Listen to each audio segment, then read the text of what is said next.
Baik, selamat untuk kita semua. Hai, saya akan memperkenalkan diri. Nama saya Engki Septomada. Saya dari SMA Negeri 26 Jakarta di daerah Tebet khususnya. Uh, di daerah Tebet, dan saya adalah guru pengajar bahasa Jepang, dan saya sangat sungguh memahami bahwa bahasa Jepang ini adalah bahasa yang memang agak sulit untuk dipahami. Nah, kali ini saya akan membahas tentang mengenai faktor kesulitan dalam menulis hiragana, khususnya di kelas 10, 11, dan 12. Tapi saya akan mengkhususkan tentang bagaimana saya akan mengajar untuk menemukan kesulitan-kesulitan di dalam menulis hiragana. Nah, video ini dibuat untuk mengikuti lomba best practice tingkat seprovinsi DKI Jakarta yang akan diselenggarakan dalam rangka Hari Guru Nasional. Nah, pada waktu kita belajar mengenai huruf hiragana, ada banyak faktor yang akan mempengaruhi tersebut. Misalnya dalam peralatan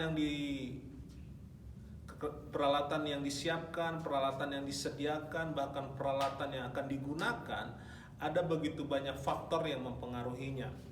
Nah, ada banyak kesulitan-kesulitan di dalam pembelajaran. Yang pertama, bahwa banyak sekali dalam menulis hiragana bentuknya hampir mirip. Nah, hal-hal yang membuat saya meneliti dalam hal ini bagaimana para siswa atau para peserta didik sehingga mereka membuat faktor-faktor kesulitan itu menjadi mudah. Nah, ada berapa banyak yang hal saya akan kemukakan khususnya dalam deskripsi saya, dalam makalah saya, bagaimana kita menemukan ada banyak faktor yang menimbulkan kesulitan dalam menulis huruf hiragana. Nah, itu sebabnya hari ini saya akan mengetengahkan bagaimana kita menulis huruf hiragana, khususnya kesulitan-kesulitan dalam mengingat kita dalam proses belajar mengajar. Yaitu yang pertama adalah khususnya yaitu huruf yang mirip. Ada banyak huruf hiragana yang agak mirip. Nah, itu sebabnya untuk proses pembelajaran contohnya yaitu huruf A.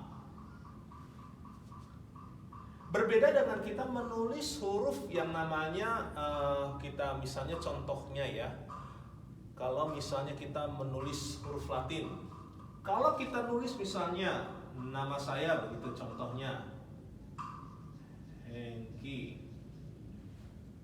Nah, ini harus sama sejajar tingginya, lalu besar per hurufnya. Nah, menulis hiragana juga mengalami kesulitan dalam proses pendidikan seperti contohnya A. A dengan O itu hampir sama bentuk tulisan hurufnya. Contoh, kita menulis Akinawa.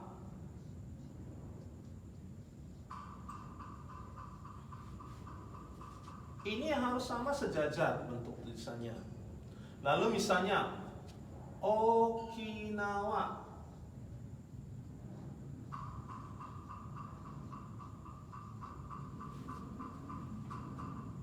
Hal-hal inilah yang membuat terkadang kesulitan dalam menulis huruf hiragana.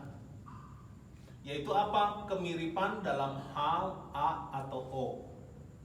Bentuk tulisannya hampir sama, tapi banyak murid-murid yang ketukar dalam penulisan huruf hiragana A dengan O. Nah, ada lagi yang membuat kadang hampir mirip yaitu huruf H dengan Ho. H dengan Ho. Apa yang membedakan? Yaitu yang pertama, kalau H hanya satu garisnya. Ini. Tapi kalau Ho ada dua garisnya. Ini Ho. Nah, inilah faktor yang membuat kesulitan dalam mempelajari huruf hiragana. Ada lagi huruf yang hampir sama, yaitu dengan Ma dengan mo. Ininya sama, tapi yang membedakan adalah ekornya. Nah, itu sebabnya saya selalu memakai modul dengan cara buku kotak-kotak. Yang pertama, saya menyiasati dengan faktor kesulitan dalam menulis hiragana. Yang pertama, yaitu langkah best practice yang saya lakukan. Yang pertama adalah saya melatih dengan buku kotak-kotak terlebih dahulu. Nah, bagaimana caranya dalam proses pembelajaran PJJ? Yaitu saya membuat video seperti ini dan saya menuliskan huruf urutan langkah-langkah yang dilakukan ketika kita menulis huruf tersebut. Karena dalam menulis huruf hiragana berbeda dengan huruf Latin. Kalau huruf Latin kita misalkan contohnya menulis huruf H. Langkah pertama bisa seperti ini, langkah kedua, lalu langkah ketiga berbentuk H. Ini tidak masalah. Kita bisa menulis huruf H mungkin saja dari sini, mungkin dari sini, mungkin dari sini. Tapi kalau dari huruf hiragana kita ada yang namanya step, kaki kata namanya, cara menulisnya huruf hiragana.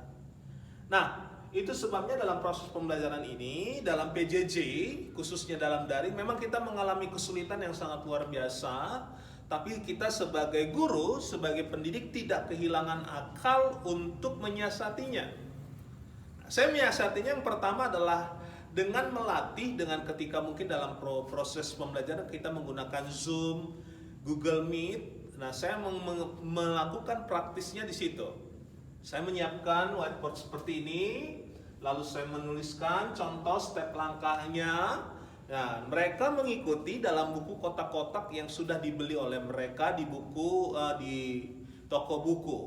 Nah, itu sebabnya ketika saya menulis mengajar seperti ini, saya buat video dengan mungkin saja saya juga bisa alternatif yang kedua itu melalui YouTube live streaming.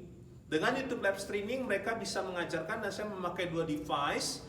Yang pertama adalah handphone, yang kedua adalah laptop yang saya siapkan di sebelah saya untuk mengikuti mereka dalam proses pembelajaran sehingga ketika mereka mengalami kesulitan, mereka bisa bertanya feedback dari mereka.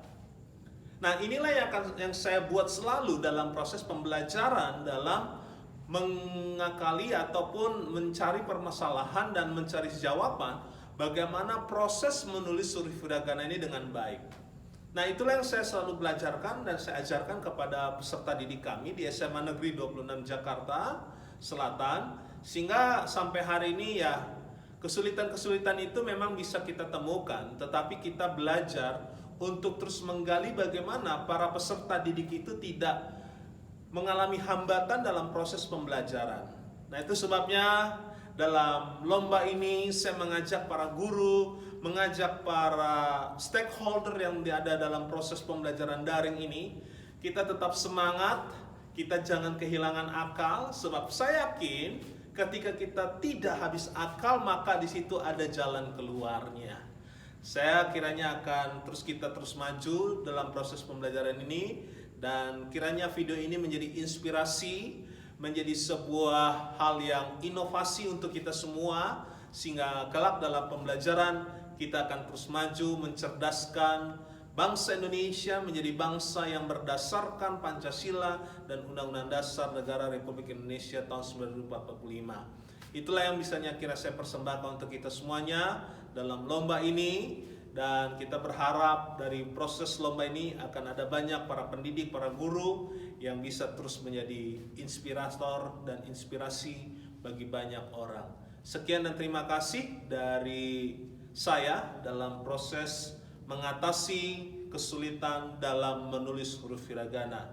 Terima kasih. Arigato gozaimasu.